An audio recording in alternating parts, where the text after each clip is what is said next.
Y lo que está pasando últimamente con el proceso electoral y las decisiones que ha tomado Daniel Ortega y su séquito para evitar que cualquier persona que se ponga enfrente desaparezca, lo meten a la cárcel o se vaya del país, o sea, para dejar todo el campo listo para volver a ser presidente él o quien él quiere que sea, pues nos preocupa más. Están pasando, hemos hablado de detenciones, de gente que no aparece, de personas detenidas y sus familiares no pueden irlos a ver. Hemos hablado de más detenciones también en las últimas horas. Y hay un periodista costarricense que se llama Jovel Álvarez. Él es editor, y eso es importante compartirlo con ustedes, de La Gaceta, que es un medio español digital que tiene su trabajo sobre América Latina, y esto es importante en este caso. Joel, en su carácter de corresponsal de La Gaceta, visitó Nicaragua. Y yo quiero que él nos dé su testimonio de lo que él pudo ver cuando entró a Nicaragua, qué es lo que ve, qué le preocupó, qué le llamó la atención. Y entonces por eso lo invité unos minutos al programa. Joel, ¿qué fue lo que usted vio en estos momentos en que hay tan poca información real de lo que está pasando en Nicaragua? Hola, doña Amelia, ¿cómo está? Pues la verdad es que fue una situación muy curiosa esta de Nicaragua, porque el ambiente para hacer periodismo es muy distinto al que usted y yo podríamos conocer o podríamos considerar habitual. Obviamente uno no puede ir y presentarse como periodista. Yo entré por tierra, entré en un bus, tuve que hacerlo de forma discreta. No pude publicar nada del material que hice mientras estuve en Nicaragua y tuve que hacerlo hasta que salimos. En La Gaceta salieron algunas entrevistas, una de ellas con Lester Alemán, quien ayer fue detenido por el régimen de Daniel Ortega. Justamente quisiera ahondar en esta entrevista, doña Amelia, porque no he podido hacerlo después de haberla hecho por motivos de seguridad de Lester, ¿no? Porque había que ser muy reservados. Él estaba en clandestinidad, él estaba oculto, nos recibió y fue todo un operativo para poder llegar al punto en el que él estaba, porque él no podía salir de ese punto. Entonces tuvimos que hacer toda una coordinación logística para llegar a donde él se encontraba, fuera de Managua. Yo no sabía exactamente cuál era el punto, pero me llevaron hasta donde él estaba e hicimos esa entrevista en la clandestinidad. Fue una experiencia obviamente muy intensa y tengo que decirlo, las fuerzas de Daniel Ortega, la policía sandinista, y esto hay que tenerlo en cuenta, es una policía que tiene partido político. En Nicaragua hay partidos políticos que únicamente se restringen al marco legislativo, y hay un partido político que tiene ejército, que tiene fuerzas armadas, que es el sandinismo. Y estas fuerzas armadas son las que te persiguen, las que te toman fotografías cuando ven que vas a hablar con un opositor, y es realmente un ambiente intimidante. Llegamos al lugar en el que estaba Lester Alemán, afortunadamente no nos siguió nadie, pudimos estar, vamos a decir, tranquilamente un par de horas, hablando, obviamente lo que se grabó con una pared blanca, no se podía dar pista de dónde se encontraba él, pero ciertamente en esa entrevista él nos dijo que él estaba preparado para cárcel y muerte. Esas fueron las palabras que él usó y que había preparado a su familia para ello. Personalmente me quedó desde luego la sensación muy triste de que ese iba a ser su destino. Era realmente obvio que la ola de detenciones que estaba llevando a cabo Daniel Ortega no se iba a detener, y desde 2018, cuando Lester Alemán lo confrontó muy valientemente, se la tenían guardada, como dicen. Qué tristeza. Y le voy a decir una cosa, Joel. Cuando hablo yo con nicaragüenses que están aquí exilados, o cuando he hablado con algunos que están allá, uno siente como que los que están aquí afuera todavía están haciendo el intento, ¿verdad?, de ser oposición y de ser combativos, pero los que están adentro sienten que no tienen ningún margen de acción. Es muy triste eso. Obviamente, cuando uno ve que están deteniendo, ya van 6 precandidatos presidenciales. Ayer Medardo Mairena, quien es del movimiento campesino, fue detenido también. Cuando uno ve que hay 6 precandidatos opositores detenidos, uno se pregunta, si eso fuera Costa Rica o si fuera cualquier país democrático del mundo, ¿cómo es que la gente no se lanza a las calles? En Nicaragua eso tiene un costo de sangre, un costo de vidas. Y ese es el motivo por el cual la gente no sale en este momento.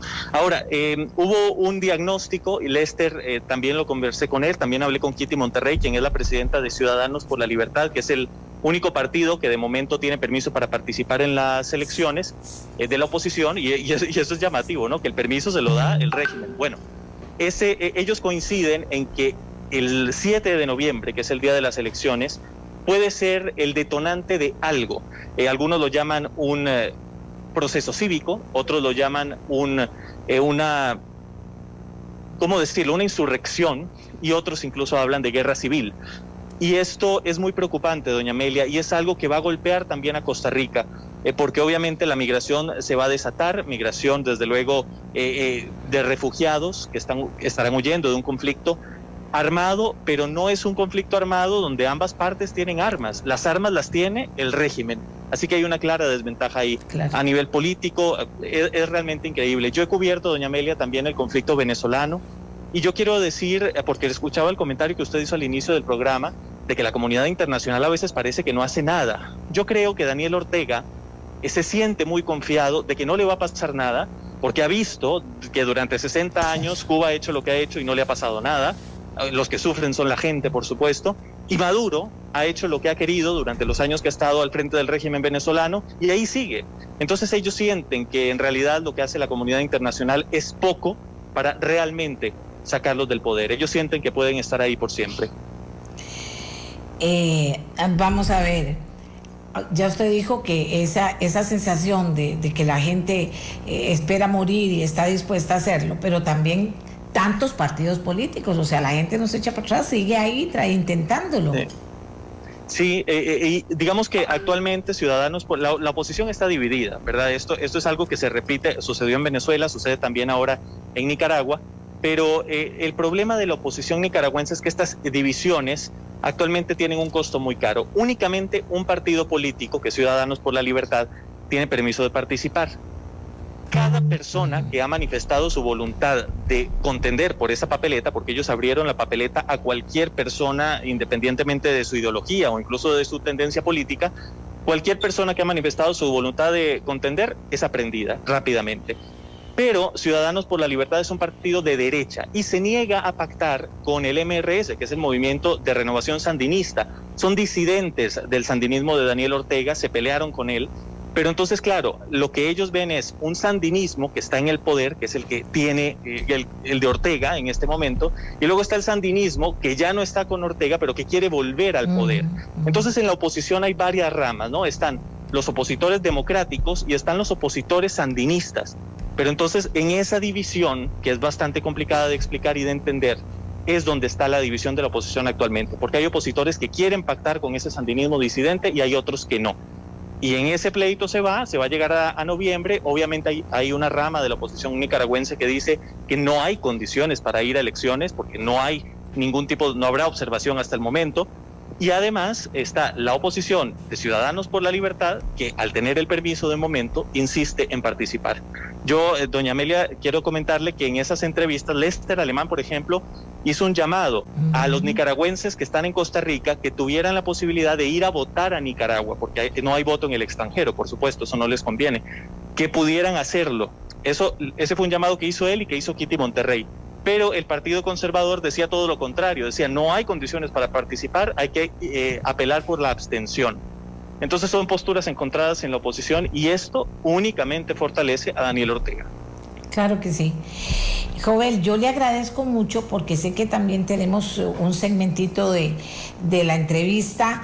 Le agradezco mucho su participación, muy claro. Lo felicito por haber conseguido valiosas voces de Nicaragua que son importantes. Y bueno, adelante. Y contenta también de que forme parte del gran equipo Repretel en NS11 y en Repretel. Muchísimas gracias por su Yo se lo agradezco a usted, es un honor estar en su programa y le agradezco mucho que haya abierto este espacio para hablar de Nicaragua, porque hay que explicar lo que pasa en Nicaragua aquí en Costa Rica, porque nos golpea. Y los temas internacionales deben tener un espacio también para nuestra audiencia. Así es. Muchísimas gracias a Jovel Álvarez. Los dejamos con la voz de Nicaragua, 1 minuto y medio para que la escuchen desde allá. Escenarios.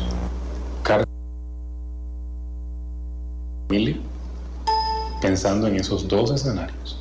Si llegaba a pasar en el 2018, lo hice con cierta temeridad. Hoy en el 2021, con mayor madurez lo he dicho. He preparado todo. Yo estoy listo para los 2 escenarios en los que, sí insisto, no soy traidor a la patria, porque nunca he hecho algo en contra de los nicaragüenses.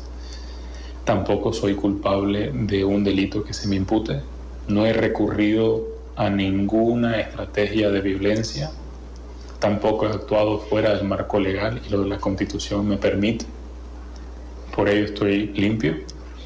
Así que me tendrían de adorno en el escenario de la cárcel, por el que parece que ya es una guillotina. Es decir, eso lo tengo claro que puede pasar en las próximas horas.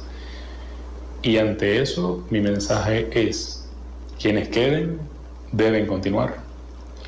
Creo en el proceso electoral como la salida definitiva y creo también en la convicción que tiene una juventud comprometida a salir de este régimen. Así que, por mí, no tienen que detenerse en ese escenario a demandar justamente la libertad de todos los que están hasta hoy detenidos y los que seremos parte de eso, pero sobre todo eso pesa también cuando procuramos el interés de todo un país, el que demanda también la libertad. Así que demandar la libertad por Nicaragua es la prioridad.